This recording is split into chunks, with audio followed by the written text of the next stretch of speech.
What's up, everybody? Anton here from dropshiplifestyle.com. And I was just out here hanging out on this gorgeous beach behind me.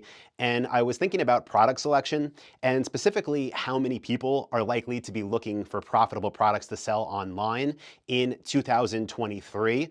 And the thing that made this thought first pop into my head was that the economy is definitely shifting. And unfortunately, I think a lot of people are either not going to be getting promotions at work or not have that opportunity for advancement. And that would be like best case scenario. Worst case is I think a good amount of people are going to be unfortunately getting let off and looking for opportunity to create their own income. And that's what we're all about here at Dropship Lifestyle. So I thought, let me put this out there as kind of a PSA and share what I consider to be 5 tips for, most importantly, profitable product selection, how to choose the right products to sell. So let's go ahead, let's get into it. I'll share these tips and hopefully they can help you to build your first or your next store. Whoops, don't mind that. But anyway, I have your attention, so let's begin. So the first tip when it comes to profitable product selection, if you're thinking about getting into dropshipping in 2023, is price points, okay? One of the things I have been preaching for years, but that is now more important than ever. And when I say price point, I mean your average order value for what you sell to your customers. And what I want this to be for your business is at least over $200. But ideally, you should model what we do in our own businesses and even have it 1,000 plus.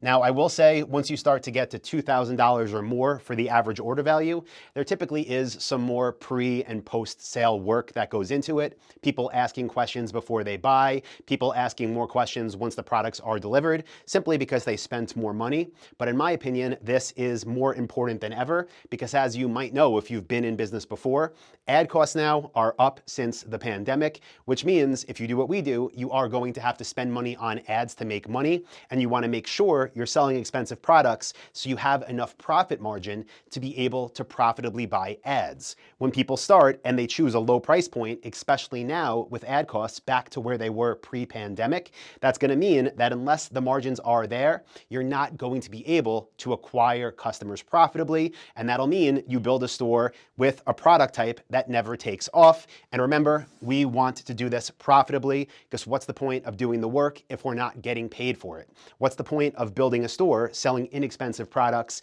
getting a bunch of traffic, getting a bunch of sales, fulfilling a bunch of orders if there's no money left over at the end of the month? And moving up in price point is one way to definitely get yourself there. So first tip for profitable product selection in 2023, you want your average order value for every sale that comes in on your store to be a minimum of $200. And again, I would say ideally $1,000 or more. Okay. Second tip that I want to share is in regards to what I will put as DS suppliers, okay? Dropship suppliers. Now, some things have changed over the past year. One of the big ones was Oberlo going out of business. Now, we never used Oberlo, just disclaimer, but many dropshippers did. And Oberlo was an app that you could plug into your Shopify store that allowed you to dropship directly from China. So you would get orders, the orders would be sent to a warehouse or a fulfillment center in China. Products would get shipped from there to the States or wherever your customers are, right? Again, we never used that, but because it closed, a lot of people started finding us and finding out how we do product research and how we find suppliers to actually fulfill orders. So few tips on this point, we'll kind of expand out to it. The first, and I think this is the biggest, as per usual, you want a minimum of 20 suppliers, but I would say going in now to the new year, 30 or more is even better. Now, the reason I want you to find so many suppliers for whatever niche you choose is because you want to have lots of variety when it comes to product options, but also lots of different ways for customers to find you. Because one way that people find us is by searching for the exact products that we sell. So I'll give you an example here. I'm writing this out as I talk through it with you, and I'm on, I guess you'd call it an easel with a flip chart. So if I were going to build a store that sold flip charts, and I can only find 3 different companies that made flip charts that I could dropship for, then I wouldn't want to be in that niche. I would move on because that's not enough variety. It's not enough security knowing that my business is distributed amongst all these different brands. And just to be clear, I'm not saying that I want 20 to 30 plus suppliers that all make the same exact product. I'm saying I want that many suppliers that make the same product type. So let's go into an example that might work for an example like this, right? For a flip chart or an easel. I would want some suppliers that had options that were just like this one, maybe a dark gray metal finish with this specific width. I think it's 3 feet wide. Then I would want to find some that had the tall and narrow ones for a customer that wanted that product type. I would want some that underneath this also had a whiteboard if people wanted to use that option when working through their flip chart. I would want some that have wheels. I would want some that are collapsible so people can bring them to conferences with them or to workshops, right? Whatever it may be. So just keep that in mind. When I'm saying find 20 or ideally 30 more brands or suppliers you could sell for in your niche, I'm not saying they all make and rip each other off and sell the same product. I'm saying they have the variety of products within your chosen niche. Now, a couple other key things here is that these brands should not be ones you pay to sell for. They shouldn't be middlemen. These should be directly the companies that manufacture and warehouse the things you want to sell. And again, 20 to 30 plus is more important than ever going into 2023 if you want to choose profitable products to sell online. Going back to the example, if I found 3 brands that made these, maybe I get approved to sell for 1 or 2 of them the first day. Well, what happens if one of them goes out of business or runs out of inventory? Then I'm stuck and I don't have a business anymore. So there is security in bigger numbers. That is why this is so important. Okay, third thing we want to talk about when it comes to tips for profitable product selection is brand loyalty. Brand loyalty, when it comes to drop shipping, you want there to be none, okay? And an example I typically give, because it can clearly visualize it for most people, is let's say you were thinking about getting into drop shipping on Shopify in 2023, and you were looking for profitable products, and you saw what I said so far, and maybe you thought, you know what, okay, what's a product that is pretty expensive? Maybe a tablet, right? I recently bought an iPad, or maybe headphones. I recently bought the new Bose noise canceling headphones. Maybe I'll sell those. Well, one problem you're gonna find, first of all, is that there's not gonna be that many suppliers, but even if there is, let's use the tablet example, even if you could find 20 or 30 different brands from China that make their own crazy named tablets. Well, guess what? That is a niche, that is a product type that has a ton of brand loyalty. And even if you build a store and you sell from 30 different brands for tablets, you're not going to do well because that niche is dominated by a few big players that everyone thinks of when they're going to buy something. Now, I'll give you another example, right, of how brand loyalty can benefit you when there is none. Something like, again, we'll just keep using this flip chart because I'm standing here.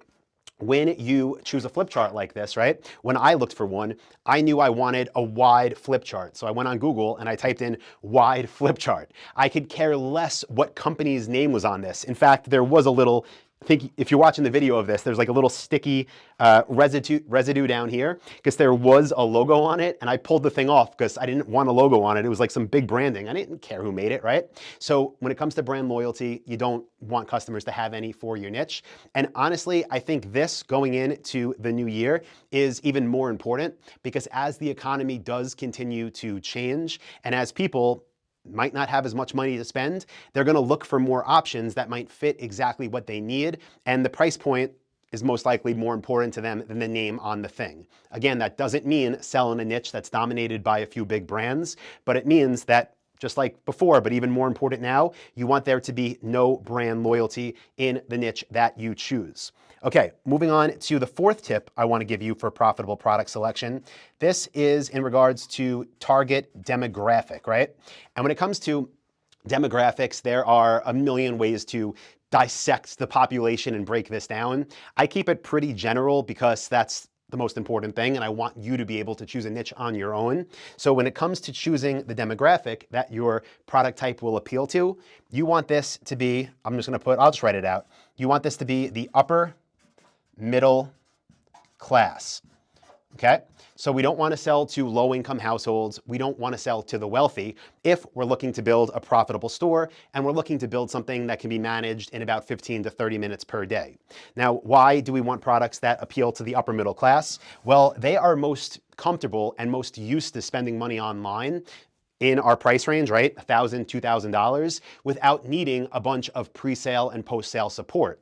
When they spend $1,000 or so online for something they want, something they searched for, it's not the biggest purchase of their life like it might be up there for somebody in a lower income household. So the stress and the thought that goes into buying requires much less pre-selling, a lot less to happen between you and them interacting before they buy. And then once they buy, they're used to spending this amount of money online. They're used to how the process works. You get a lot less customer service. It takes you or your team a lot less time, and you make more money. Also, once they get it, the return rate is less, and that goes both ways. I'm giving the example here of lower income households, but if you go super wealthy as well, it's the same thing. An example you might have heard me talk about before are sofas. Let's say you wanted to sell sofas, or that was something you were brainstorming. Well, you can go on the low end and sell collapsible futons for $99 that appeal to lower income households. That would be a terrible product to pick. It would not be profitable. You can go on the opposite spectrum to the wealthy and sell $25,000 custom-made Italian leather sofas. And that, while you can definitely make money with it, is going to take a lot of pre and post selling. If you want to do it, totally fine. Again, you can make money with that, but it's going to require a lot of work on your end. Or you can go to the upper middle class, sell sofas for $2,000 to $3,000 that the buyer, right, the demographic is used to buying online, and it's going to be some of the easiest money you can make when narrowing down the product types you want to sell. Okay? And by the way, guys, if you're getting value so far and you're listening to this on Apple Podcasts, do me a favor, leave a review there. If you're watching the video version of this on YouTube, do me a favor, let me know you like this by leaving a like. And also, before I give you the fifth tip here, I want to let you know that next Monday, I'm using all of these things here, all of this research I'm showing you, and I'm putting it into effect to choose the top 10 niches for dropshipping in 2023. So if you want to see that, it's coming on Monday, top 10 niches for dropshipping in 2023. Be sure you subscribe to the YouTube channel and click that little notification bell. And on Monday, I promise you're going to get the top 10 niches that I researched using these methods, plus some more we'll talk about in that video. Now, moving on to the fifth tip I want to give you. This is what I call Evergreen, okay? We do what I call the Evergreen test. Now, do we want it to be evergreen? Absolutely. Whatever you decide to sell, especially if it's your first or your second store, you want it to be something that will sell consistently year round. I've seen so many people get into business and they build a store and it's in a seasonal niche, something that's not evergreen. And they build it not even knowing themselves that it's going into the busiest season, and they hit what they think is a massive home run, because it is, it's still great, but maybe they have 2 or 3 or 5 or 6 months of just amazing numbers. Maybe at that point they quit their job, right? Because they're like, oh, I'm all in on this. And then all of a sudden, sales drop to 20% of what they were, nothing's working anymore, and they have to, just literally freak out and panic about it. Meanwhile, they didn't do anything wrong besides choosing a niche that's not evergreen from the beginning. Now, if you eventually choose a niche that's evergreen, that is fine, but you have to know the way these businesses are managed and run is different than an evergreen store. A seasonal niche is different than an evergreen store. So for your first or your second store, as you're building something to either create a second stream of income or possibly replace the income from your normal job, I really want you to have it be evergreen, okay? So guys, those are the 5 tips for profitable product selection in 2023. For everybody out there that's building their first store or their next store, whether they just want that extra income, or unfortunately, if you're watching this because your job's not working out, the business isn't doing well, these are the things I would highly encourage you to focus on. Again, if you want the top 10 niches for dropshipping in 2023, subscribe to the YouTube channel, click that notification bell. I'm going to go do some research right now using these pieces of criteria plus a few more, and I will share that with you on Monday. So thank you, everybody. I appreciate you, and I'll talk to you in the next one.